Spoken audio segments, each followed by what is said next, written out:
Everyone. Hello. Welcome back to Fun Filtered Marketing Talk for Authors, where we take book marketing out of the land of overwhelm. It is very overwhelming, and give you practical things that you can actually do. So if you haven't been with us before, I am Carol. And I am Sarah, and it's been a while since you and I have done this together. Oh, so this is good. It's fun. It's fun, and it's filtered. It's fun filtered. Okay, it is, so it could be unfiltered. I mean, with us, I don't know. With us, it could be, but we're going to try and keep it together. So today we're actually going to talk about something that I think could completely change the way you think about marketing your book, because you may be sitting there thinking, although I don't know if I'm thinking about anything. Are you thinking about anything right now? Not yet, but I think we will be. Not yet, but hopefully, could be thinking. Yes, hopefully those of you who are out in the audience or joining us are having thoughts, because you might be thinking this: I don't have a huge email list. I don't have thousands of followers. I'm certainly not famous. So how in the world am I supposed to get in front of people? Yeah, well, actually, what if you didn't need thousands of followers? What if you just needed something much simpler? You just need basically access to rooms where your right readers are already gathering.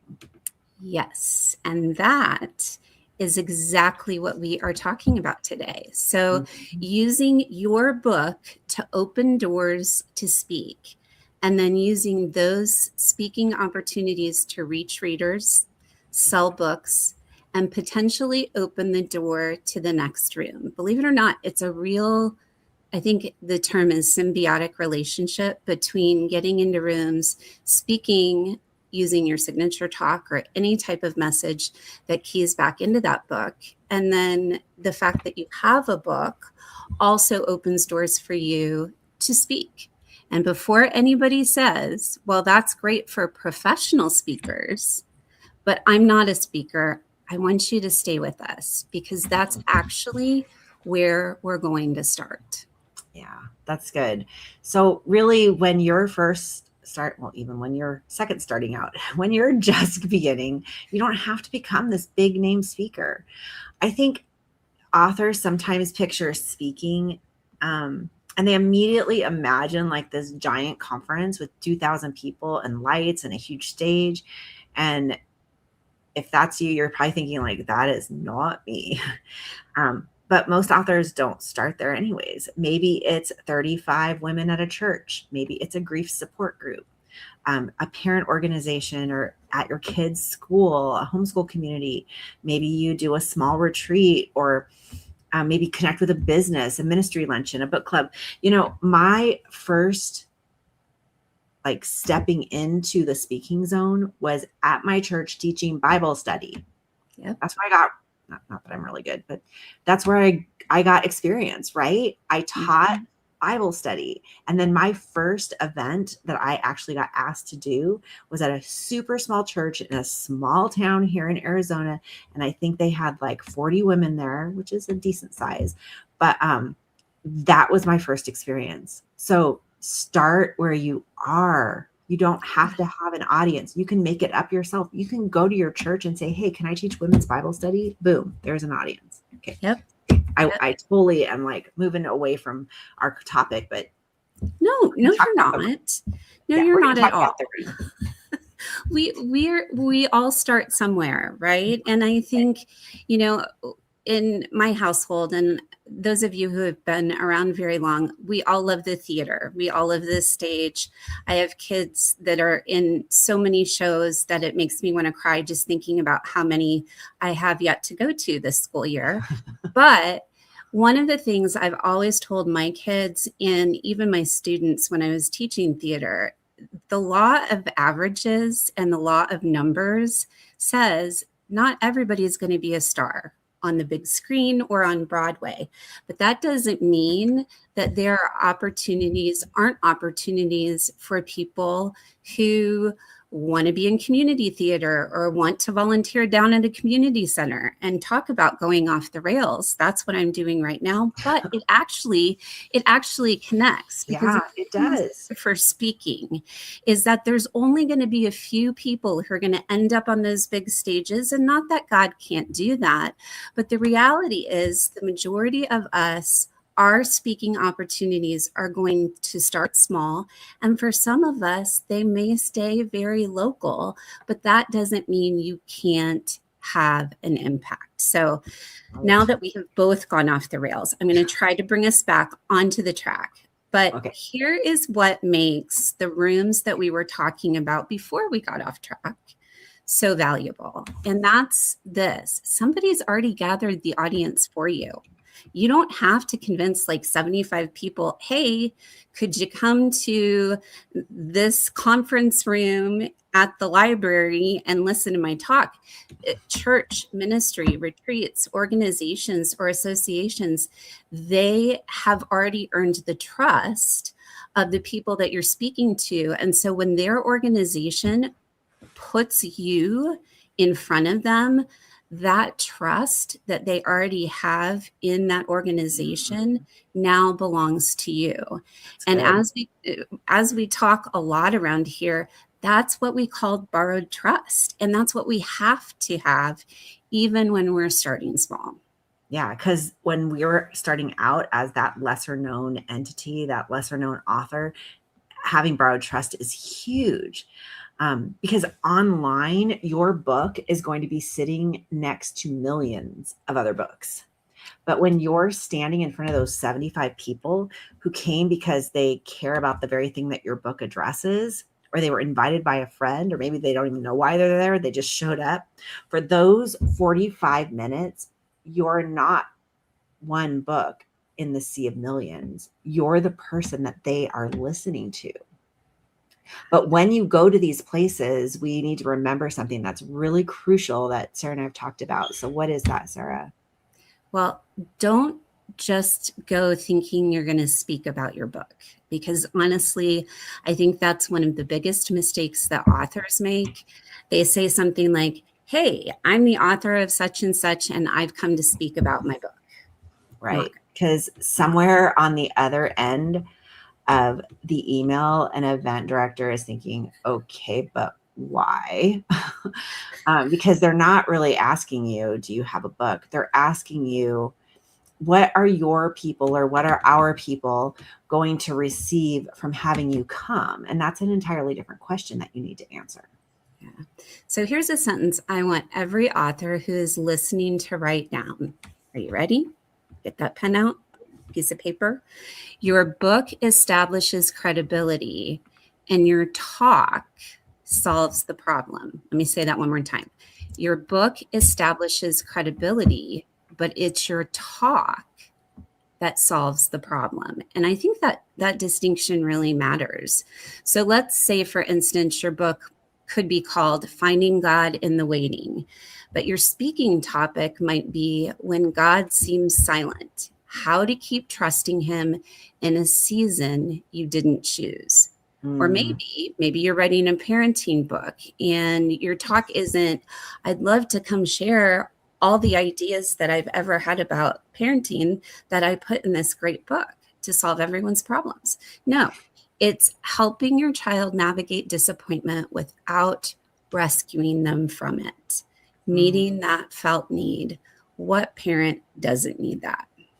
Yeah, that's so good. And I believe we're going to talk about this as well, but when you bring them into those specific little nuggets of truth, they're going to want more. So we don't want to take our book and stuff it into a 45-minute talk. Authors spend years writing your book. I know my first book was about 9 years. My first Bible study, my second was about 5 years writing a book. I cannot express that in 45 minutes. So if you spent all this time writing your book and you get invited to speak for 40 minutes, you are not just deciding like, I shall now teach my 247 pages in 40 minutes. Please don't do that. Just choose one meaningful slice of your book. So a question you can ask is, what can I genuinely help someone understand or experience? Or what can I do in 30 to 45 minutes and then let my book help them go deeper? That's what a signature talk is all about. Yeah.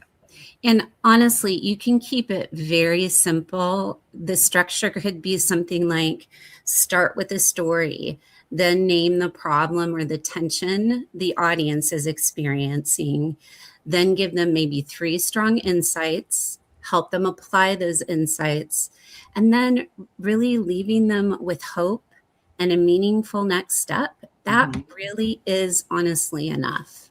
Mm-hmm. Yeah, that's really good. I mean, it really does speak to the basic outline of any signature talk.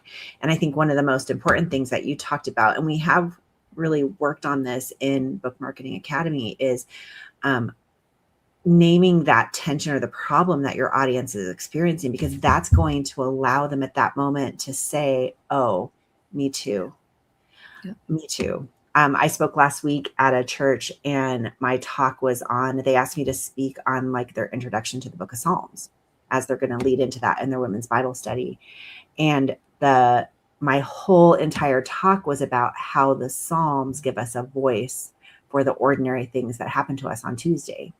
And that was the problem we were facing, like that I left them with as we went in, or that we started with as we went into the talk. It was, do you ever have those moments when something happens and you just don't know what to say? It could be something good. It could be something bad. The Psalms are going to give us voice for that. And that gave them a hook that's like, oh, well, maybe I need to look at the Psalms. So, but here's, thanks. Here's something important for Christian authors. Your goal when you are speaking is not to stand on a platform and spend 45 minutes creating a sales pitch for your book. Your goal is really to step into the space where they are and serve them. You want to bring something useful, something that is going to give them truth, something that you have earned the right to say to them. You're going to say something different to a group that you are familiar with versus someone that you are unfamiliar with. And so you navigate what your audience really needs. And then what we do is we let our book become the natural place that they can continue if our message then really did connect with them. Yeah. But you have to stop asking this question, where can I speak? Okay. This is going to take us a place that's really actually very practical. Authors will often say, okay, I have a talk. Now, how do I find speaking opportunities? And I actually think that's the wrong question. Yeah, I wouldn't start with where can I speak? I would start with thinking about it. Like, who already gathers the people my message was written to serve? That's a much better question to ask.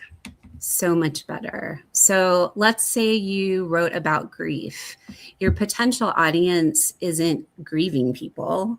Your potential audience is first starting with who is already serving grieving people: hospice organizations, grief share, church care ministries, counseling organizations, widow ministries, support groups, funeral care organizations, retreats. Now, suddenly, you don't just have one audience, you have pathways and multiple pathways to the audience that needs your message. Yeah, that's really good. And let's just think of another one. Like, let's say that you wrote a book for moms. Who is it in your world that you see or a place in your world where you see that moms are already gathering, besides the coffee shop, perhaps when their kids are dropped off at school, but although that could be a good place to connect. But churches, all churches have a women's group of some sort or women connections, mom co-groups, and gathering with people that, a lot of churches have those. Christian schools have moms that drop their kids off every single day, or homeschool organizations where those moms are really diving into their kids' education and nurturing them day after day after day. Easy ones like parenting podcasts, family ministries. There are community groups. Start there. And please don't begin by making a list of the 10 largest Christian conferences in America. Start with the rooms that are accessible to you. Start locally, start relationally. Yeah, because remember, go back to only a small number of people are going to get on that stage. But the places that we've been talking about, that's ready access, and that's going to give you the best next step and open doors for you far greater than shooting for the moon and then not landing anywhere. So something that I think is important that we address is that your book is really one of those tools that can open the door to these kinds of rooms. And I think this is probably one of my favorite advantages that authors have over someone who simply decides one morning, I'm going to be a speaker. I don't know many people who do that, but there are some. But the thing that you have over that person is you have a book, right? Right. And really a professionally published book. It has to be a good book. Yeah. So make sure that you have a really good book if you're going to send it to people. Because a professionally published book says something about you before you've ever spoken a word. It basically tells the person receiving it, I have spent time thinking deeply about this. I've developed a message. I've researched it. There is substance behind what I teach. So use the book to get those engagements. Yeah. Rather than sending 200 random books everywhere and hoping that somebody calls you, I would say pick maybe 15 to 25 organizations or decision makers, because there is nuance there. And I think both potential targets are important, who are really good, strong fit, and send the book personally. Make sure you do that, because that matters. Yeah, and I would make it feel personal.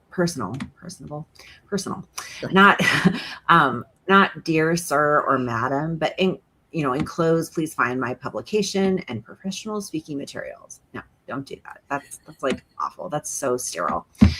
Say something like, I thought of the women you serve because so much of this book speaks to women who are walking through whatever it is your book is about. If you're ever looking for someone to speak on this topic, I'd be honored to explore how I might serve them. Now, that's different. And when you fill in that blank, we always talk about like that super specific audience, and that's who your book is going to reach. But your book has a wider, broader message. Your book could speak to grief in a way beyond just the one grief experience that you've had, or it can speak to trusting God in hard things instead of exactly the hard season you are. You can make it a little broader so that it really does fit the larger audience. So good. And the book, it really kind of becomes that introduction, right? You're not on the door knocking, yelling, please give me a stage. I don't think that would ever go well. And instead, you're saying, I believe I have something that your audience or the people that you serve genuinely care about. Mm-hmm. And that's an important difference.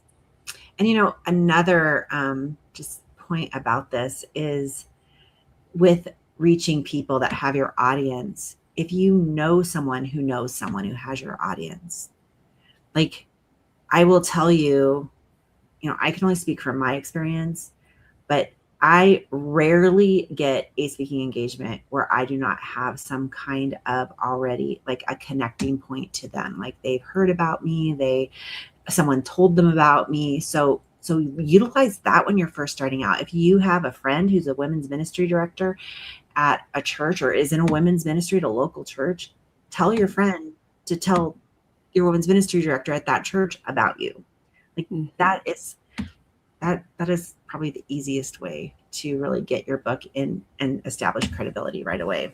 Okay, so the goal of the one room isn't only that room. And I think that's where it extends, right? Because this is probably, Sarah, what the point that we're going to talk about is really my favorite, because one speaking engagement should always be leading to or helping us produce the next one. Yeah. And if you think about it from the standpoint that, listen to what Carol just said, that one opportunity led to another opportunity, and it was really an organic process. So much like we say when we're saying your book is going to sell, not because you randomly send books out a million places or run an Amazon ad. Usually it's word of mouth and recommendations that sell your books. It's the same when we're talking about speaking. The thing that's going to get you into another room is not this just frenetic, like I just try to spread my message everywhere. It's people who've heard you speak that then say, oh, I know a good fit I can recommend. Mm-hmm. That is always the better strategy. And so whenever you're tempted to kind of go down the line of, okay, I have to do a million things all at once. No, connect with one speaking opportunity, which will help you get another one, which will help you get another one. If you do it in a way that meets the need of the audience you're speaking to. So think about this progression. You write the book helps open a speaking door. You give a strong talk. Someone in the room buys the book. Someone else recommends you to another ministry. Another person invites you to a podcast. That organizer tells another organizer. Now you've got a footage of you actually speaking. You've got that testimonial. You've got readers. You've got evidence that the message connects. And I will tell you, for me personally, I don't have time. I'm in a season where I don't have time to really go after speaking engagements or opportunities. But every single one that I've had opportunity to engage with has come because one person recommended me to another person, recommended me to another person. So this works. This is actually how it happens. And then someday it compounds and opens even bigger doors. Yeah. And then suddenly the person who said 6 months ago, nobody knows who I am, has begun creating a trail of trust, not because you're going viral, but because you served one room really well. Yeah, that's so good. Okay, so now let's talk about selling books in the room that you're being invited into, because really everybody wants to know this. Can speaking sell some books? And the answer is absolutely, it can sell books. But we want to be careful here, again, because there is no magic number. We're not going to tell you if you speak to 100 people, precisely 37.4% of them are going to buy your book. Yeah, especially 0.4. The 0.4 person. I kind of feel like the 0.4 of a person right now. Right. I mean, a little bit. I mean, there are experienced speakers who do report like very strong back of the room sales. And I think a lot of times those are the speakers that have really analyzed their audience well and have served their audience well. But there are also some events like that you may knock it out of the park as far as the message and even connecting with your audience, but the sales are modest. And a lot of times it just comes down to audience fit matters. The quality of your talk matters. The book matters. The price matters. How naturally the book connects to the message matters. So don't obsess over a percentage. Understand instead why speaking creates such a different buying environment. Yeah. I'm going to just give it some insight to this too, as you create your table. So, especially authors that are brand new that have only one book. And so you only have one offering on your table. So a couple things you can do. And I think we need to talk about this in BMA, Sarah. Maybe we have it as part of our training for really how to really create your speaking table. Because like I said, I spoke last weekend. I made more money from my table sales than I did from what I got from the platform speaking. And it's because like I sold out of stuff. Like it was crazy, but I knew what to bring for that audience. So the thing you want to do, and we'll talk about this on our coaching call, is how do you get product on your table that's going to meet the audience? You do this amazing thing called collaboration. So like Shannon Popkin and I, we talked, this was about 2 years ago. We're like, hey, I have all these speaking events. You have all these speaking events. Why don't I'll send you these books? You send me these books and we'll double our table sales. So we just swapped books, and I didn't even make her pay for mine and she didn't make me pay for hers. We just swapped them. And then I was able to sell her books. I didn't worry about giving her money because we did a swap. Like I gave you 10 books, you give me 10 books, but I knew her book fit the audiences that I was going to be a part of. This last time I purchased journals. I knew they were walking through Psalms. I have a connection to a publisher that sells them. I was able to get them at a great rate, and I was able to sell these Psalms journals at my table. So think through things. I will tell you, tchotchkes, we're going to talk about this. Like they sell, I sold out of tchotchkes. Like I sell so many tchotchkes, as Kelly calls them, but it brings people to my table and it brings in $3, $5, $7 just each time they purchase something. So that helps fund my ministry. So we really do need to understand why speaking creates such a different buying environment and what we need to have. So think about Amazon. Someone sees your cover, they read your description, maybe some reviews, that's about it. But after hearing you speak, your voice, your story that you're telling, just getting to know you and your heart and the expertise that you're bringing to, their life. Again, personality does matter, message matters, and perhaps most importantly, they've experienced from you what your message, what the Holy Spirit did as you were speaking inside of them. And that's completely different than just seeing your book on a website. The trust barrier has dropped dramatically. Yeah. But let me add this too. Please don't serve everyone beautifully for 42 minutes and then suddenly become like a late night television salesman, and for only $19.99. Right. Right.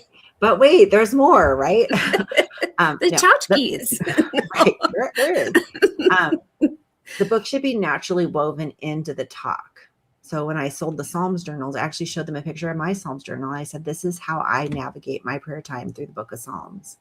The journal sold out like that as soon as I was done. Mm-hmm. You might say like something about the story in chapter 4 that changed the way I understood this. Now that you're causing some interest without saying sell my book, or I walk through all 5 steps in the book, but today I want to give you the first 2. One of the questions that I wrestled with while writing this book was this. Yeah. And now the audience isn't thinking, oh, she's trying to sell me something. They're instead thinking this, wait, I want to read that story, or I want those 3 steps, or I'd like to go deeper into this. That's exactly what you want from your audience. Yeah. And you don't hear us saying that you should intentionally hold people back. Or hold people back so they're forced to buy your book. No, give them something good. Let them leave saying that helped me. And also I want to keep going. Or this talk is an experience of the message. The book is a deeper journey. Yeah. This was something I think we talked about in one of our coaching calls, and it may have been with Kelly actually, and he may have mentioned the tchotchkes, in fact, so it sort of ties together. But make the book itself easy to buy. And I know this sounds really simple, but sometimes authors really lose sales here. If you're allowed to sell books afterwards, make sure that they're visible. Put the price where people can see it. Have multiple paying options if possible. And I think that's a big one. If you can, also have somebody other than you handle the money. Yeah. You definitely want to have help, because after you speak, you are going to be talking to people. And your job after you speak isn't to stand behind the table asking cash or credit. Like, your job is to talk. And so when someone comes up and says, when you told the story, I felt like telling mine, that's a sacred conversation to pause and have. So don't interrupt it because someone else needs change for a 20. So I always bring at least one person, sometimes two, depending on the size of the event, to help with my table. And then there's even a bigger opportunity, bulk books. So this is actually the one thing you really want to hear today. Sometimes the biggest book opportunity isn't, can I sell my books at a table afterwards? It's, would it be helpful for every attendee to get a copy? Yeah. That really will change everything. So imagine that you're speaking to 150 women. If 30 women buy afterwards, that's wonderful. 30 books are sold. But what if the organization includes your book in the event registration and orders one for every single attendee? That happens a lot. That's 150 books sold before you even walk in the room. Yeah, the book might be included in registration, placed on every chair, maybe used as a retreat resource, or included in a participant packet, purchased by a sponsor, or even built into your speaking arrangement, which I think is a great idea. Yeah. And it gives you a creative way to structure your fee too. So maybe option 1, normal speaking fee and books are sold separately. Option 2, reduced speaking fee with a guaranteed book purchase. Or option 3, the organization purchases a book for every attendee as part of the event. There isn't a correct formula, but the point is to think beyond just book table sales. Yeah. We want to close with something that, again, I know a lot of times we're like, this is the most important thing. No, this is the most important thing. But I think the fact that we're ending with this gives it some weight. Do not measure a speaking opportunity only by how many books did I sell that afternoon. Let's say you spoke somewhere and sell 25 books. Fine. But maybe you also gain 30 new email subscribers, or 2 podcast invitations, or 3 people who want you to speak at their churches. Maybe a ministry leader who's like, hey, I'm going to contact you later about ordering 100 books for my ministry. A strong testimonial, a fantastic video clip. Readers go home and tell somebody else about you. Those are things that may not show up immediately, but they are just as important, if not more so. Yeah, and that's the return from your room. So the books you sell that day do matter, but they're only a piece of what really happened. Mm-hmm. Mm-hmm. So if you remember nothing else from this episode, remember this.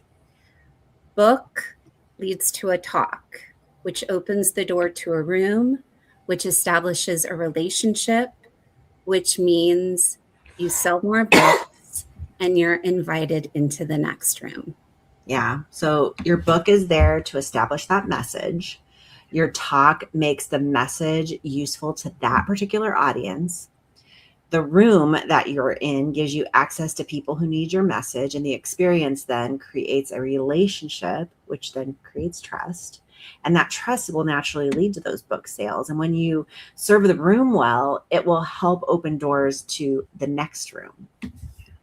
And you do not need to become famous before this can work. In fact, if that's your goal, it's probably time to set a new one, because that's just not realistic.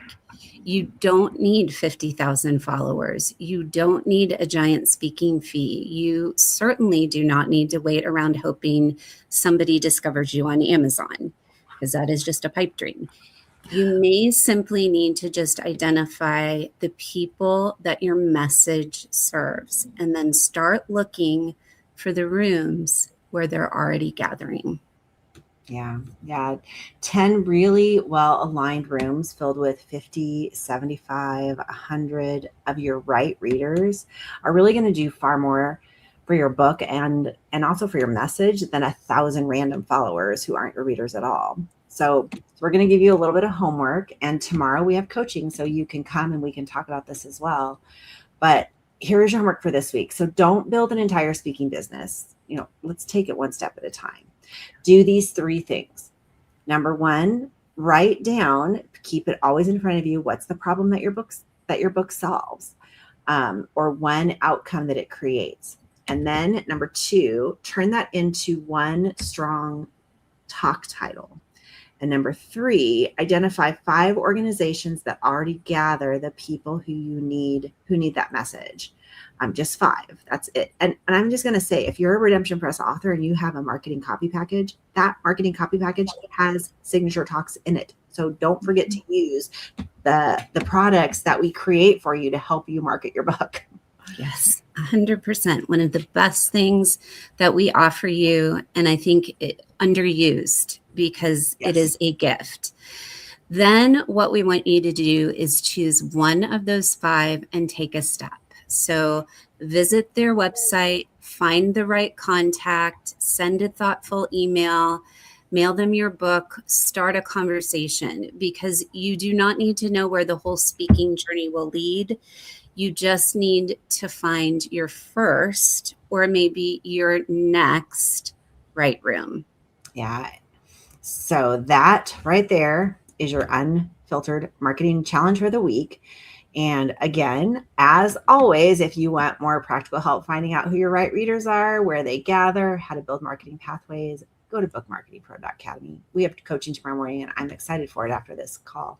Now, I do want to address Devin's question because I think she's asking what a tchotchke is.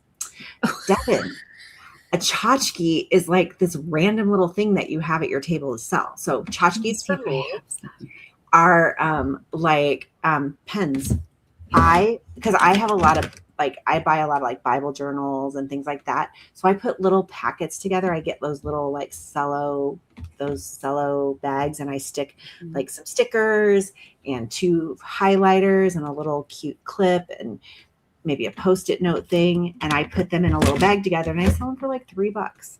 Like 3 or 2 for $5, I think is what I do. And those go off my table. I also, and I'm out and I actually have to order more jewelry. Like, yeah, swags. Yes. No, it was not food. I don't think we're allowed to sell food. I think you have to have a license for that. But you can, jewelry sells like crazy. And I don't buy super expensive jewelry because these women come, they just want to buy a bunch of stuff. Like I had bracelets at this retreat that I did last fall, and people were buying them for everyone in their cabin because I kept them around $3 each, and they would buy like a whole set, and then they'd write these little notes because I had little note cards. They could write notes of like telling people how much they love them or writing a Bible verse, and then they gave it to them. So just all kinds of random little things. So just go on the internet, say, I need to buy little things in like bracelets in bulk, or I need to buy, markers in bulk or stickers in bulk. I get a lot from Amazon. Yeah, that's a tchotchke. But I will say this, yes, it's a bunch of random things, but it also met your audience's need, which is they're all together at a camp with one another, and encouragement is a big thing at those kind of retreats. So well done, Carol. I think coffee mugs are a cute one too. She said she sent you coffee mugs. I do too. You could use your book title, Devin, Messy Days, right? Mighty God. Like that's amazing. Yeah, but we'll talk about it in coaching because there's a lot. Like I've been doing this for many years, and I've made some like definite good moves on it and bad moves. So I'll tell you the bad stuff and the good stuff. And that's us all, right? All of us, good, the bad, everything in between. So, all right. Well, we are going to wrap up for today. We're so glad that we had some of you join us for the live. And until next time, either here on the YouTube channel or at our next Unfiltered. Yeah, see you then. Oh, I guess I need to stop the stream. I guess we don't have Heather today. I'm not used to having to do all the things. So I don't all right, think they want us tomorrow, to say forever. 9 a.m. Pacific time. If you're in Book Marketing Pro Academy, we have our Zoom coaching call. It's going to be amazing. We will see you there tomorrow, Devin. Can't wait. It's been a minute since I saw your face. So, okay, let's see. I think I need to, I don't even know. Let's see. End the stream. Sorry. Set outro. Outro. Oh.